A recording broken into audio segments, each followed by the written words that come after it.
Hello students, आज हम exercise 5.3 का क्वेश्चन नंबर 9 सोल्व करेंगे। तो चलिए फिर देखते हैं इसमें क्या कहा गया।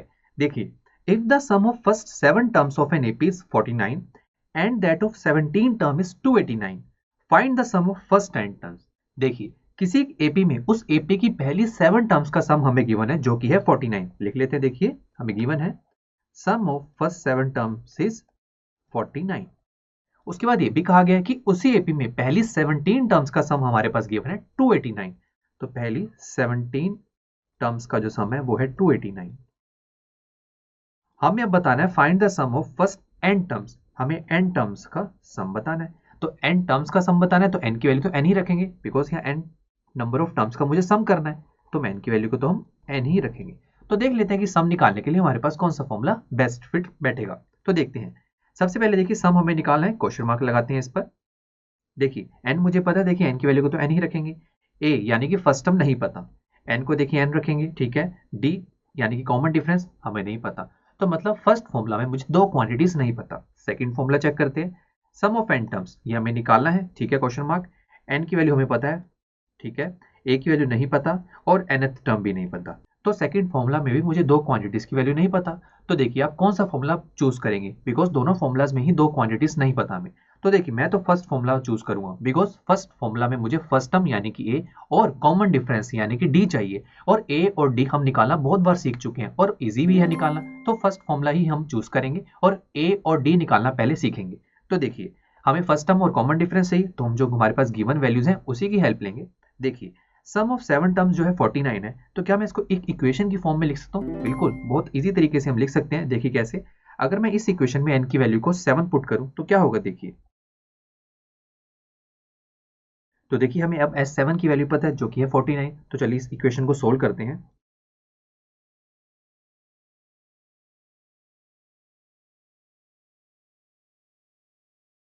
तो देखिए, ये 2 से 2 कैंसिल आउट हो जाएगा, तो हमारे सामने आएगा 7a और ये 2 3 जा 6 हो जाएगा और 7 से जब 3 मल्टीप्लाई होगा तो हो जाएगा हमारे सामने 21d। Right friends. तो देखिए, अभी इस इक्वेशन में देखिए ए और डी देखिए मुझे दिख रहा है, बट अभी निकाल नहीं पाएंगे वैल्यू, बिकॉज दोनों में से किसी की वैल्यू नहीं पता। बट चलिए अभी इस इक्वेशन को नाम दे देते हैं फर्स्ट इक्वेशन। तो देखिए, जैसे हमने S7 को एक्सपेंड करके एक इक्वेशन की फॉर्म में कन्वर्ट किया, वैसे ही हम अब S17 को भी एक्सपेंड करके एक इक्वेशन की फॉर्म में लिख देंगे, बिल्कुल सेम तरीके से। अब n की वैल्यू को 17 पुट करेंगे, फिर S17 की वैल्यू 289 पुट करके हम एक इक्वेशन बना लेंगे। तो चलिए फिर। तो देखिए, पहले जो हमारे पास एक फॉर्मूला है, फर्स्ट फॉर्मूला, इसमें n की वैल्यू को 17 पुट करते हैं। अब इसे सोल्व करते हैं और S17 की वैल्यू को 289 भी पुट कर देते हैं। अब देखिए, कैलकुलेशन को थोड़ा और इजी करने के लिए हम क्या करते हैं, 17 को 289 के नीचे ले जाते हैं। ये देखिए ऐसे कर सकते हैं ना, बिकॉज देखिए पीछे मल्टीप्लाई है तो लेके जा सकते हैं हम।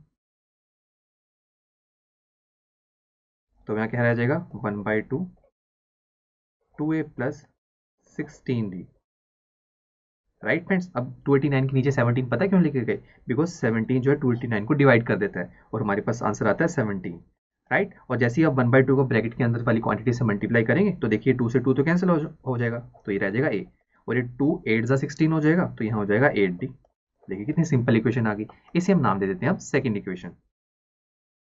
तो देखिए, अब हमारे पास ये दो इक्वेशंस तो आ गई हैं। अब इन दोनों इक्वेशन से a और d की वैल्यू कैसे निकाली जाए वो देखते हैं। तो देखिए दोस्तों, इन दोनों इक्वेशंस में मेरे पास दो अननोन क्वांटिटीज हैं, a और d, और इन दोनों की वैल्यू मुझे अभी नहीं पता। किसी एक की वैल्यू पता लग जाती तो दूसरी निकाल लेता, बट एक की भी नहीं पता, तो क्या किया जाए। देखिए, तो पहला ऑप्शन तो ये है कि इन दोनों में से किसी एक क्वांटिटी को मैं एलिमिनेट कर दूं। ठीक है, मान लीजिए ए एलिमिनेट हो जाए। अगर देखिए फर्स्ट इक्वेशन में ए एलिमिनेट हो जाए तो सिर्फ डी रह जाएगा और डी की वैल्यू मेरे सामने आ जाएगी। और जैसे ही डी की वैल्यू आएगी उसे फर्स्ट या सेकंड किसी में भी पुट करके मैं ए की वैल्यू निकाल लूंगा। राइट ना। तो अब एलिमिनेट कैसे करें। देखिए, एलिमिनेट करने का बेस्ट तरीका है, दोनों इक्वेशन को माइनस कर देते हैं। तो चलिए माइनस करके देखते हैं। आप 2 - 1 कीजिए, 1 - 2 कीजिए, कोई फर्क नहीं पड़ता इससे। तो हम क्या करते हैं, हम 1 - 2 करते हैं। तो देखिए, फर्स्ट इक्वेशन हम पहले लिखते हैं, that is 49 is equal to 7a plus 21d। और ऐसी सेकंड इक्वेशन भी लिख लेते हैं इसके नीचे। अब देखिए, अभी के लिए इन दोनों इक्वेशन को माइनस करने का कोई फायदा नहीं दिख रहा, बिकॉज ऊपर वाली इक्वेशन में जो क्वांटिटी है वो नीचे वाली क्वांटिटीज से मैच ही नहीं हो रहा। तो माइनस करूंगा तो कुछ कैंसिल ही नहीं होगा ना। सेम चीजें तो कैंसिल होती है, 5 में से तो 5 माइनस होकर आंसर 0 आता है, तभी तो कैंसिल आउट होता है ना। तो सेम तो कुछ नहीं है। तो क्या करें दोस्तों, देखिए, तो अगर ये a 7a बन जाए तो बात बन जाएगी कि ऊपर वाला 7a नीचे वाला 7a को कैंसिल कर देगा, तो सिर्फ d रह जाएगा, d की वैल्यू आ जाएगी। तो देखिए क्या करें, देखिए हम अब इस इक्वेशन को क्या करते हैं, मल्टीप्लाई करते हैं 7 से।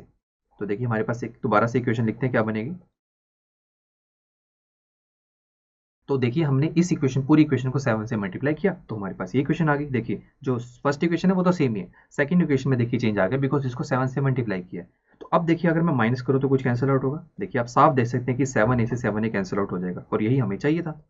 तो देखिए 49 में से जब 119 माइनस करेंगे तो हमारे पास आंसर आएगा 70 इज इक्वल टू, देखिए ये हमें चाहिए था, देखिए कैंसिल आउट हो गया ना, देखिए तो सिर्फ रह जाएगा यहाँ 0 और उसके बाद देखिए ये हो जाएगा -35d बिकॉज 21 माइनस 56 ये होता है -35।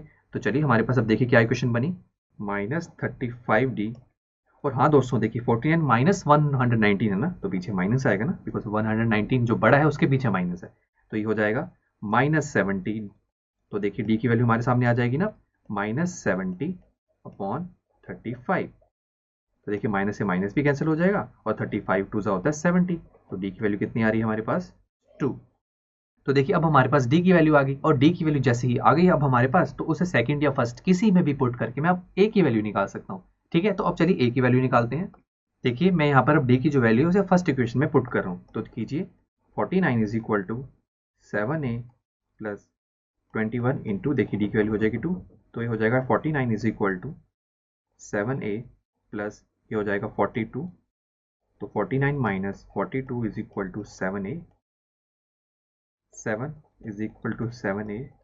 तो देखिए यहाँ से हम a की वैल्यू निकाल सकते हैं, that is 7 upon 7 is equal to 1।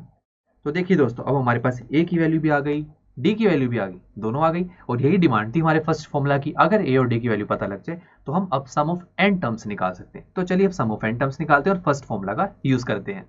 तो देखिए हमें अब क्या करना है, n की वैल्यू को तो देखिए n ही रखेंगे because sum of n terms निकालना है। तो ये हो जाएगा n/2। आगे देखिए 2, a की वैल्यू देखिए कितनी है हमारे पास 1 प्लस n-1 और d की वैल्यू देखिए कितनी है 2। तो चलिए इसे सॉल्व करते हैं।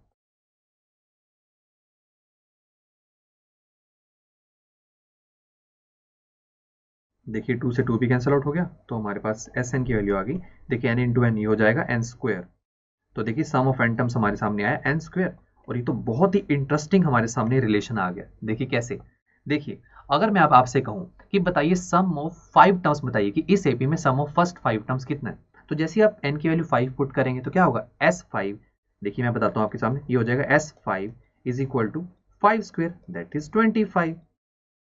देखिए कितना इजी तरीके से पता लग गया। उसके बाद देखिए जो हमें गिवन है ना उसे भी हम वेरीफाई कर सकते हैं। देखिए हमें क्या गिवन था, sum of first 7 terms of an AP is 49, ये हमें गिवन है ना। तो चलिए n की वैल्यू अगर 7 पुट करेंगे आप तो क्या हो जाएगा 7 स्क्वायर दैट इज 49।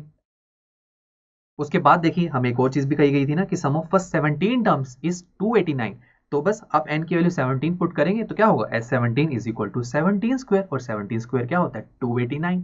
अब चलिए मैं आपसे एक और बात पूछता हूँ कि बताइए इस एपी में पहली 10 टर्म्स का सम कितना, पहली 10 टर्म्स, तो आप n की वैल्यू क्या पुट करेंगे 10, तो ये क्या हो जाएगा 10 स्क्वायर और 10 स्क्वायर होता है 100। तो देखिए इसका मतलब ये है कि Sn is equal to N square जो हमारे पास है, ये एक हमारे पास जनरल फॉर्मूला आ गया। अब आप कितनी भी टर्म्स का सम निकाल सकते हैं इस एपी में। देखिए कितना इंटरेस्टिंग रिलेशन है। चलिए दोस्तों अब नेक्स्ट लेक्चर में क्वेश्चन नंबर 10 को सॉल्व करेंगे, तो फिर मिलते हैं नेक्स्ट लेक्चर में। आई एम श्योर स्टूडेंट्स आपको ये लेक्चर काफी पसंद आया होगा और ऐसे ही मजेदार तरीके से अपने हर एक कॉन्सेप्ट क्लियर करने के लिए डाउनलोड कीजिए पीयूस्टैक ऐप को, जहां पर आपके पास और भी बहुत सारे ऑप्शंस होंगे जैसे कि back exercise solutions, tip videos, sample papers and much more. So what are you waiting for? Download the app now.